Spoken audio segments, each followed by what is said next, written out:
After a few days away in the South, it feels good to be back in the studio. There's a lot to dive into today, as it has been an incredibly busy day for Celtic and Scottish football. This morning, a major revelation about the future of football in Scotland came to light, along with updates on a key player and other important news. I only returned about an hour ago, and though I'm feeling quite exhausted, I'm determined to get into the details of these stories. Getting back into the regular routine after some time away is refreshing, and now it's time to jump back into the flow of things as football matters continue to unfold. It's worth noting that this section may be sensitive for some viewers. If the topic feels uncomfortable, there are time markers in the description below, so feel free to skip ahead to the next segment. However, given the significance of the information related to the club and the official statement released today, it's crucial to discuss it. This afternoon, it was confirmed that a legal decision has been reached concerning the historical abuse cases linked to the Celtic Boys Club.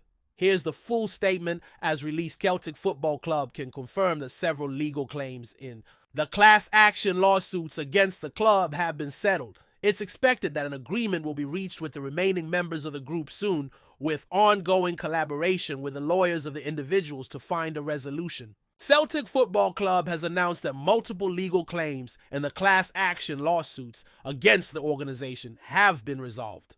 There is hope that an agreement will be reached soon with the remaining group members. For some, the club is working closely with the lawyers of those involved to achieve a resolution. The club acknowledges the strength of the abuse survivors who have come forward and hopes this settlement can bring some form of closure. Celtic Football Club is deeply shocked by any form of historical abuse and expresses its compassion for those who suffered as well as their families. The club sincerely regrets that such events occurred at the Celtic Boys Club.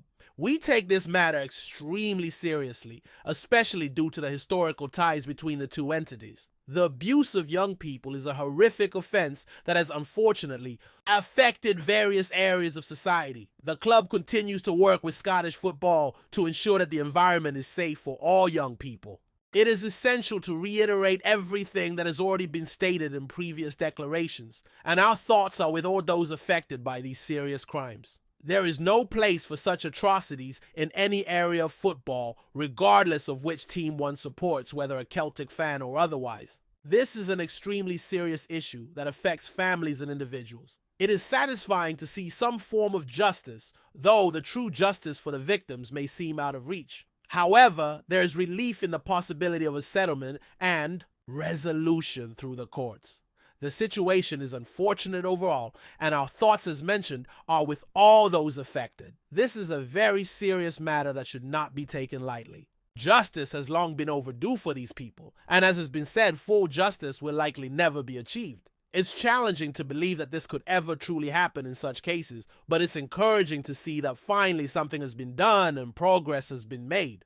No doubt the situation is alarming, and our thoughts remain with all those impacted. Today then has been significant for Scottish football, highlighted by an exclusive and exciting debut. This is a major moment, long anticipated, and it's encouraging to see that progress has finally been made. However, the situation is still serious, and our thoughts remain with everyone affected. Today marks a key day for Scottish football, as we've received an important exclusive regarding a potential overhaul of the structure of the Scottish Professional Football League. Initially, the news sounded almost like an April Fool's joke, but it has since been confirmed as true, sparking considerable reactions across social media. When restructuring is discussed in the context of Scottish football, it raises expectations that have not been met, as this proposal is quite different from what many had imagined. Recently, information from a reliable source was shared, leading many to be skeptical, wondering if it was a prank. Personally, I doubted that such a move could be pulled off on such a notable day, and as it turns out, my instincts were right. This news has gained credibility and is now supported by multiple media outlets. The proposal involves the Scottish football regulatory body's intention to revert to a premiership model with 10 teams without the division of the top table, which is quite interesting. To access the full article, a subscription is required, but the first paragraph reveals that plans are indeed in place for this return to the 10-team format, eliminating the division of the top 6. A working group is currently analyzing potential changes to the league format in order to alleviate the strain of games caused by the expansion of European club competitions, which is significant. This follows an earlier official announcement confirming that clubs involved in European playoffs will have the option to request postponements for league fixtures. All Scottish Premiership teams participating in playoffs next season will be allowed to request the postponement of a specific league match. The Scottish Football Regulatory Board has approved a new policy designed to improve preparations for European games following years of ongoing discussions. Clubs involved in the upcoming European playoff rounds will have the opportunity to seek a postponement for one specific league match. The board overseeing Scottish professional football has authorized a new policy aimed at improving the preparation for European fixtures. This decision addresses long-standing grievances from supporters of various clubs who believe they haven't had a fair chance to succeed in Europe and maximize their qualification opportunities, mainly due to the heavy domestic and European match. Schedules. It has been confirmed that teams from Scotland can request to have the match day 3 postponed, which is set for the weekend of the 23rd and 24th of August in the Scottish Premiership. A statement released by a club this morning confirmed that this option would be available for teams that find themselves between qualifying rounds. One club will be affected by their coefficient, while another will also be participating in qualifying. Matches. All clubs in Scotland will need to engage in some form of European qualifiers this summer, and the league is working actively to alleviate the pressure on these teams. This development is especially beneficial for the smaller clubs that lack the squad depth of their larger counterparts. However, the implications of this adjustment could also lead to a return to a 10-team league structure, which is not favored by many stakeholders. It's difficult to accept that there's ongoing debate regarding the Scottish Premiership and the football structure reverting to a format that has not been requested. It doesn't take much analysis to spot a more effective way to restructure Scottish football. Yet those in charge of the league and its various boards have decided that a 10-team top division is the answer. Fans have long voiced their dissatisfaction with a lack of excitement in the Scottish League, and this proposed solution seems to make it even less thrilling. The entire situation seems almost absurd and raises serious questions about the future direction of the sport in Scotland. Thus, push for a 10-team top-flight league appears to stem from an attempt to address perceptions of a lack of excitement in the Scottish League. However, the proposed solution seems to only lead to an even less engaging outcome, which is bordering on the ridiculous. This situation may highlight the shortcomings of the current league board members. Later reports suggested that alternative structures are being considered, including larger setups with 14 or 16 teams, which are under review by a working group. While a 14-team model might maintain the frequency of derby matches in different cities, it could create challenges for teams in the lower half, as they would have to play more games than those in the top 6 after a split. Discussions regarding scheduling and possible adjustments for next season are still ongoing, with the 26-27 campaign seen as a more feasible target for any changes. It's important to note that these are just discussions for now, and nothing has been confirmed for next season. It seems highly unlikely that any changes will be made before the 26-27 season, and such changes would only occur after productive negotiations and agreements. However, it's important to recognize that the perspectives and reasoning of the fans seem to carry little weight in this situation. Ultimately, what matters most is what generates the highest revenue from broadcasting deals. Unfortunately, supporters may find themselves ignored if it means higher profits for the league and its executives. The current focus appears to be on financial benefits rather than the interests of fans. Visualizing a 10-team league raises concerns about smaller clubs playing each other repeatedly in a condensed season. This would only further amplify the disparity between clubs, making it even harder for teams to bridge the gap, an issue that would be difficult even in a 16 or 18-team league.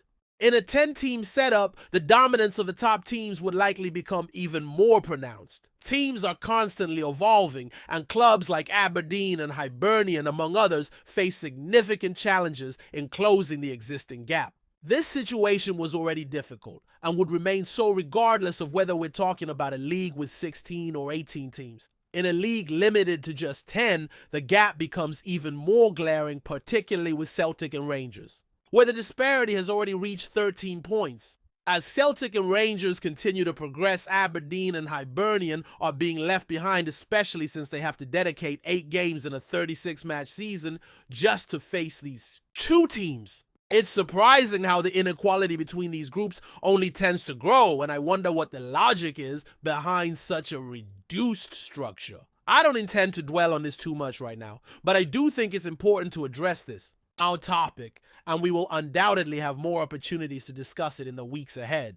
It's worth noting that this will spark heated debates among Scottish football supporters, particularly those who back the smaller clubs. I feel for the fans of these teams as the gap is only set to widen. When it comes to Scotland's 3 divisions, it's clear that this doesn't benefit anyone. I feel for the supporters, and I believe their voices will be heard in the coming matches. We need to keep an eye on the evolution of these discussions in case there is still a possibility of change in opinions. Television, on the other hand, is keeping a close watch on the idea of maintaining the division, ensuring that there are 4 matches between the Glasgow teams, 4 Edinburgh derbies, and 4 Dundee clashes as long as these teams remain in the top flight. They will do whatever they can to make this happen, including investing capital if necessary. It's hard to believe we're discussing this today, and this is not a joke. I hope those leading these discussions will soon realize the reality of the situation. As for an interesting update on Schmeichel, there's something that should bring hope to Celtic supporters. While the term good news may sound strange given the current circumstances, it's important to remember the initial reports regarding Schmeichel's injury, which suggested a potentially long absence. However, a clearer timeline for his recovery was shared during an interview where it was confirmed that updates had been received and the situation would be assessed over the next 5 to 6 weeks, which was the time frame mentioned. However, it appears that this time frame may not be as long as initially feared. In the short term, Schmeichel will not be available, but when asked about the possibility of a return before the end of the season, there was optimism. It was mentioned that it is possible for him to return, although it's crucial to monitor the situation closely. This opens up the possibility of a return in time for a potential Scottish Cup final clash, or even before the last match of the season, where the team is aiming to secure their 4th consecutive trophy.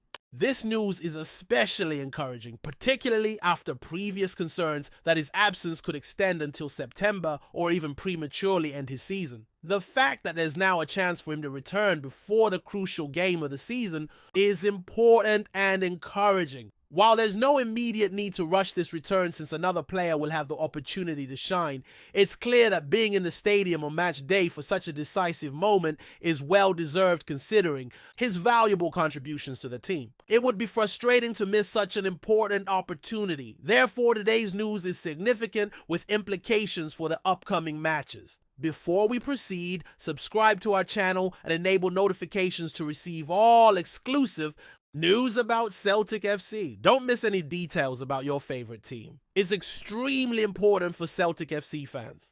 In the heart of Scotland's football scene, the whispers are growing louder. Celtic could be eyeing a game-changing move for Nicolas Raskin. The Belgian midfielder, currently with Rangers, has caught the attention of Hoops fans and club officials alike, sparking speculation about a potential transfer that could stir up the Scottish Premiership. But what's behind this mounting excitement, and why is Raskin suddenly the talk of Celtic Park? Raskin, just 24 years old, has already made a significant mark in Scottish football since joining Rangers in 2023. His performances in the heart of the midfield have shown his composure on the ball, vision, and ability to dictate the tempo of a game. While he has faced setbacks, such as missing out on a Scottish League Cup victory last season, his potential remains undeniable.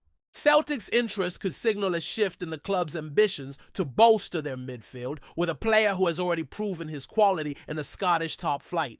Fans and pundits alike are intrigued by what Raskin could bring to a Celtic team that has long been dominant in Scottish football. Known for their aggressive play and tactical versatility, Celtic could see Raskin as the perfect fit to inject new energy into their midfield. His blend of technical ability and experience in the Belgian leagues makes him an exciting prospect to potentially elevate the team's European aspirations. What excites Celtic even more is the fact that Raskin's youth career has been steeped in top-tier development, having honed his skills at renowned academies like Standard Liège and Anderlecht. With over 50 caps for Belgium's youth national teams, he has already played at some of the highest levels in European football. His adaptability and drive make him a highly sought-after asset, and Celtic will be eager to tap into his full potential. With the transfer window open, all eyes are on the Celtic hierarchy as they evaluate the best possible additions to strengthen their squad. Nicholas Raskin could be the key to Celtic's quest for continued dominance in Scotland, while also giving them the added depth they need to make waves in European competitions. Whether or not this move materializes, it's clear that Raskin's future in Scottish football is set to be anything but ordinary. Hello fam! Don't forget to like and subscribe to the channel, as it means a lot to Celtic FC. Also, share your opinion about the news in the comments below. See you in the next video.